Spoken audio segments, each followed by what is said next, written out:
Tensions rise at the climax of the rebellion. This can only mean disaster for the settlers.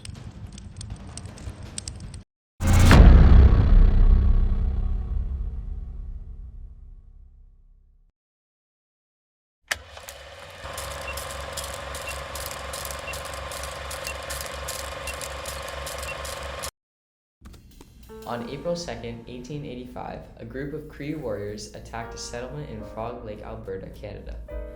This incident is now known as Frog Lake Massacre. The incident was a part of the Northwest Rebellion, which was a series of violent protests by the Métis and First Nations people against the Canadian government.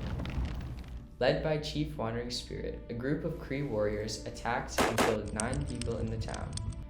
This included the local Indian agent Thomas Quinn and a Catholic priest, Father Jean-Francois Richard. The remaining inhabitants of the town were taken hostage. The Cree warriors had been inspired by the Métis leader Louis Riel. Louis Riel had previously led a rebellion against the Canadian government in 1870. After fleeing to the United States, Riel returned to Canada in 1884 and began organizing another rebellion, which began known as the Northwest Rebellion.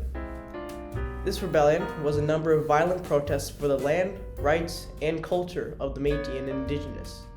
At the time, the Canadian government was trying to control and expand over the Western Territories, which included taking over Indigenous lands. The Cree, who had been promised certain rights and benefits by the government, were dissatisfied with these actions and tensions began to rise.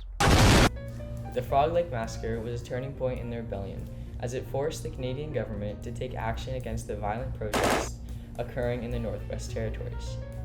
The deaths of innocent civilians outraged the Canadian government as well as the public and contributed to the hatred towards the Indigenous people involved in the rebellion. The government took military action and the rebellion was eventually suppressed. The aftermath of the massacre was tragic for both the Cree people and the settlers in the area.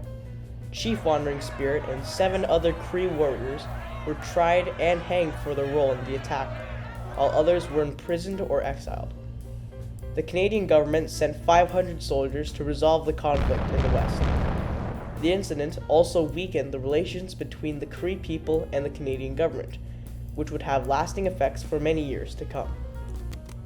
The Frog Lake Massacre also had a greater significance for the relationship between Indigenous peoples and the Canadian government. It highlighted the ongoing concerns that Indigenous peoples had about the government, including broken treaties, loss of land, and cultural oppression. The massacre is a constant reminder of the violent and tragic history of colonization in Canada and the continuous struggle for Indigenous rights and respect.